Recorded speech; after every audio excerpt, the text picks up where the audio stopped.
The Stationery Shop of Tehran, Chapter 13, 1953। जारी उसके लिए गर्म चाय लाई, जिसमें नबात रेशम मिला हुआ था। माना जाता था कि यह मिश्री लगभग सभी बीमारियों को ठीक कर देती है। पेट खराब होना, फ्लू, मासिक धर्म में ऐंठन, शायद दिल टूटना, लेकिन शोक कभी नहीं। वह बिस्तर के किनारे बैठ गई और गिलास रोया के हाथों में थमाते हुए बोली, पी लो। रोया ने ना का इशारा करते हुए अपनी थोड़ी ऊपर उठाई। उसे चाय नहीं चाहिए थी, उसे जारी की जरूरत भी नहीं थी, लेकिन थोड़ी की इस दिशा से हरकत से ही उसका सिर फटने जैसा महसूस हो रहा था। चलो उठो, उठो। तुम दिन भर बिस्तर पर पड़ी रही हो। देखो, कल तेहरान के बीचों बीच एक चौक पर मिलना इतिहास का सबसे बुरा दिन था। शायद वह रास्ता भटक गया होगा। मुझे यकीन है कि वो ठीक होगा। और श्री फकरी? जारी रुक गई। फिर उसने फुसफुसाते हुए कहा, भगवान उनकी आत्मा को शांति दे। वो गलत समय पर गलत जगह पर थे। वे घंटों तक खामोशी से बैठे रहे। रोया को अब समय का एहसास या पता नहीं चल रहा था। अब पियो, जारी ने अंत में कहा। रोया ने अनिच्छा से गिलास उठाया और एक घूंट पिया। उसकी दाहिनी आंख के ऊपर एक नस फड़क रही थी। क्या बहमन को पता भी था कि श्री फकरी की मृत्यु हो गई है?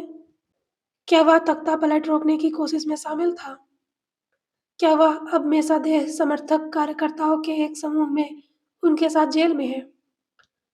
बहमन को शायद गिरफ्तार कर लिया गया है। हो सकता है, हो सकता है उसे मार भी दिया गया हो। आपको पता नहीं है कि यह सच है या नहीं। रोया ने बार बार फोन किया, लेकिन उनके घर से कोई जवाब नहीं मिला। परेशान करने का मेरा कोई इरादा नहीं है, लेकिन बहन, शायद उसने तुमसे मिलने का कभी सोचा ही नहीं था। मेरा मतलब है, पिछले कुछ हफ्तों से वो कहाँ था? और अब सब बेतुके राजनीतिक हंगामों के बीच कौन चिट्ठी लिखकर कहता है कि शहर के बीचों बीच एक चौराहे पर मिलो? मुझे पता था कि ये अच्छा विचार नहीं है। मैंने तुम्हें बताया भी था। जब उन्होंने पत्र लिखा था, तब उन्हें यह पता नहीं था कि एक और तख्ता पलट का प्रयास होगा। अब बस मुझसे मिलना चाहते थे। रोया बस इतना ही कह पाई। अगर वो इतने बड़े एक्टिविस्ट हैं, इतने बड़े प्रोटेक्टिव जेंटलमैन हैं, तो उनमें इतनी अक्ल तो होनी चाहिए थी कि ऐसे समय में जब लोग गोलियां खा रहे हैं, तो वो 17 साल की लड़की को चौक के बीचों बीच खड़े होने के लिए ना कहते। मुझे विश्वास नहीं हो रहा कि बाबा ने तुम्हें जाने भी दिया। जारी ने अपने हाथ की तरफ देखा। अगर मुझसे पूछो तो बाबा कभी कभी बहुत ज़्यादा मॉडर्न और प्रोग्रेसिव बनने की कोशिश करते हैं। कभी कभी महिलाओं को सुरक्षा की ज़रूरत होती है। अपनी उत्तेजित अवस्था में भी रोया समझ गई थी कि जारी श्री फकरी के लिए चिंता और शोक से भरी बातें कर रही थी, जिसे वह व्यक्त करने में असमर्थ थी। रोया ने अपनी बहन को बहमन के बारे में भड़ास निकालने के लिए और कहने दिया, और दुनिया में सबसे बुरी बात यह है कि किसी ऐसे व्यक्ति से प्यार करना जो राजनीति से प्यार करता है। और यह कहने दिया कि दुनिया में सबसे बुरी बात यह है कि किसी ऐसे व्यक्ति से प्यार करना जो राजनीति से प्यार करता हो। रोया पूरे दिन उससे खबर सुनने का इंतजार करती रही। कई घंटे बीत गए, लेकिन कोई खबर नहीं आई। उसने जिनसे पूछा, सब सदमे में थे। तख्ता पलट। जब उसने बहमन के दोस्तों से संपर्क किया, तो हर किसी ने अलग अलग बात कही। उसके पुराने सहपाठियों ने बताया कि उन्हें अभी तक उससे कोई खबर नहीं मिली है, लेकिन उन्होंने जोर देकर कहा कि बहमन सड़कों पर किसी तरह की गतिविधि में शामिल नहीं होगा। एक अन्य मित्र ने कहा कि शायद बहमन तख्ता पलट के दौरान किसी चौराहे पर गया हो और उसे गिरफ्तार कर लिया गया हो, और उसे ढूंढने के लिए हर जेल से संपर्क करना चाहिए। पूछे जाने पर जहांगीर ने केवल गाली दी और कहा कि भगवान के लिए श्री फकरी से बड़ा कोई इनन नहीं है। यहाँ सैनिक यूं ही भीड़ में गोलियां कैसे चला सकते हैं? और उसने उम्मीद जताई कि बैमन प्रधानमंत्री मेसादेह को सत्ता में वापस लाने के लिए हर दिन संघर्ष कर रहा होगा। रोया को समझ नहीं आ रहा था कि वह किस पर भरोसा करे। उसने हमेशा यही माना था कि बैमन के अच्छे दोस्त उसके साथ हैं, उसका साथ दे रहे हैं। लेकिन जब जहांगीर शाह के बारे में बड़बड़ाने लगा, तो रोया के मन में संदेह पैदा होने लगा। क्या जहांगीर उसे उकसा रहा था ताकि वह शाह के खिलाफ कुछ खुलासा कर दे? शायद वह एक जासूस था। यह सोचकर उसे घिन आती थी कि अब उसे हर किसी पर शक होने लगा था। वह जहांगीर पर पूरी तरह भरोसा नहीं कर सकती थी।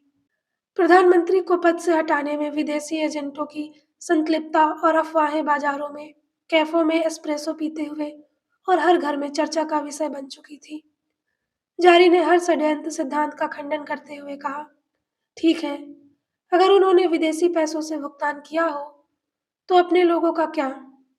हमारे यहाँ रीढ़ विहीन गुंडे हैं, जो सड़कों पर उतरकर दिन का नारा दोहराने पर जरा भी नहीं हिचकिचाते और अमेरिकियों के पैसे लेकर अपना काम करवाते हैं। रोया को नींद नहीं आ रही थी। अब भी जब नींद आती तो रुक रुक के आती, लेकिन सपने बहुत अजीब और विस्तृत होते थे। उस सपने में जो उसे सबसे ज्यादा परेशान करता था, वह शरीफ फकरी की दुकान में दाखिल हुई। दरवाजे के ऊपर घंटी घंटी हमेशा एक तरह से बज रही थी। अंदर से आई और एक किताब की महक थी।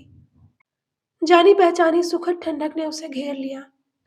पहले तो उसने शरीफ फकरी को नहीं देखा, लेकिन फिर वह वहीं थे, काउंटर के पीछे अपनी इन्वेंटी बुक में लिखते। उनके चेहरे पर वो उन्माद नहीं था।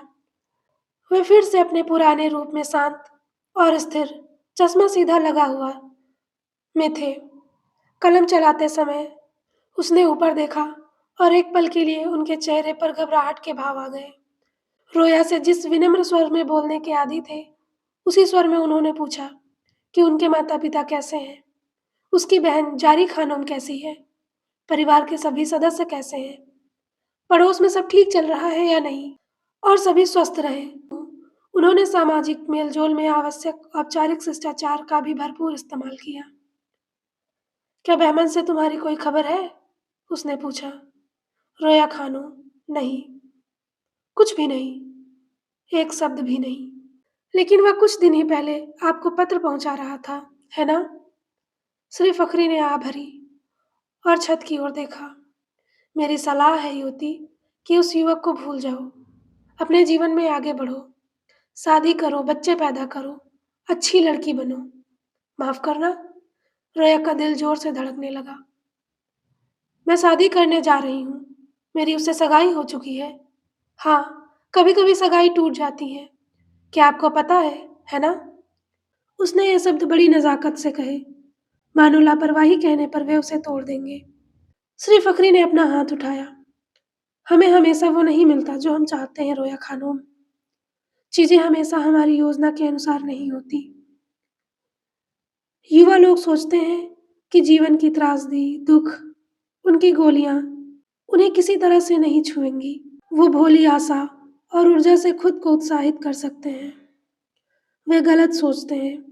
वे किसी तरह जवानी, चाहत, यहाँ तक कि प्यार भी भाग्य को मात दे सकता है। उन्होंने गहरी सांस ली। ये तो सच है मेरी युवती कि भाग्य ने तुम्हारे भाग्य की पटकथा तुम्हारे माथे पर शुरू से ही लिख दी है। हम इसे देख सकते हैं, लेकिन यह वहाँ है। और युवा जो इतने जोश से प्यार करते हैं, उन्हें इस दुनिया की कुरूपता का कोई अंदाजा नहीं है। उन्होंने दोनों हाथ काउंटर पर टिका दिए। यह दुनिया करुणा विहीन है। रोया को ऐसा लगा जैसे अचानक उसे बर्फ में भिगो दिया गया हो। तुम्हें यह बात याद रखनी चाहिए, श्री फखरी ने कहा। उनके दांतों के बीच से एक कर्कश सीटी की आवाज निकली। उन्होंने अपना चश्मा उतारा, आंखें मली और अंत में बोले, मुझे लगता है कि उसने तुम्हें कभी प्यार किया ही नहीं। उसके लिए यह सब बस एक खेल था। रोया अचानक से जाग जाती। उसका शरीर ठंडे पसीने से भीगा हुआ होता। जागते हुए भी वह शरीफ फखरी की स्टेशनरी की दुकान में वैसे ही महसूस कर सकती थी जैसे वह पहले हुआ करती थी, अपने स्टॉक का जायजा लेते हुए, दुनिया भर के लेखकों के अनुवादों को व्यवस्थित करते हुए। वह उन्हें उस मेज से धूल झाड़ते हुए देख सकती थी, जिस पर कविता की किताबें रखी थी, जिसमें वे किताबें भी शामिल थीं, जिनमें उसने और बहमन ने अपने नोट्स लिखे थे। उन्होंने उसके लिए संभावनाओं की एक नई दुनिया खोल दी थी, एक ऐसी जगह दी थी जहां उसके सपने साकार हो सकते थे, जहां वह राजनीति के उथल-पुथल से बचकर शरण पा सकी थी, जहां उसे प्यार हुआ था। जब बहमन उसके करीब आकर फुसफुसाते हुए उससे कुछ कह रहा था, तब वह अपनी पीठ पर अलमारियों के धंसने का दर्द अभी भी महसूस कर सकती थी, जहां वह झुक गई थी। लेकिन सपने में श्री फखरी हमेशा कहते थे कि बहमन ने उससे कभी प्यार नहीं किया। उन्होंने उससे कहा कि वे अपने जीवन का एक नया अध्याय शुरू करें, भले ही इस अध्याय में कई अनुत्तरित प्रश्न बाकी हों। वह उनके सहयोगी, उनका प्रोत्साहन देने वाले संरक्षक थे, एक अधेड़ उम्र का आदमी जो एक दुकान में किताबों से धूल झाड़ता और स्कूल की स्टेशनरी व्यवस्थित करता था, युवाओं से बातें करता था और उन्हें गुप्त रूप से राजनीतिक सामग्री तक पहुंचने और प्रेम पत्र आदान प्रदान करने में मदद करता था। वह चला गया, वह चला गया और ईश्वर की कृपा से वह बच गई, वरना शायद वह भी हो सकती थी, शायद वही होनी चाहिए थी। यह एक ऐसी बात थी जिसे वह हमेशा के लिए साथ लिए रहेगी, एक घाव की तरह, एक कड़वी सच्चाई की तरह, दुकान के बचे हुए अवशेषों की धधकती राख की तरह, जो उसकी त्वचा में ऊपर धसी हुई है, जैसे श्री फखरी का शरीर हमेशा के लिए उसकी फैली हुई बाहों के ऊपर अदृश्य रूप से मंडराता रहेगा। अब जब श्री फखरी नहीं रहे, तो उसने उनके बारे में पहले से कहीं ज्यादा सोचा। वह नहीं जानती थी कि उनके भीतर कितना दर्द छिपा था। Thank you.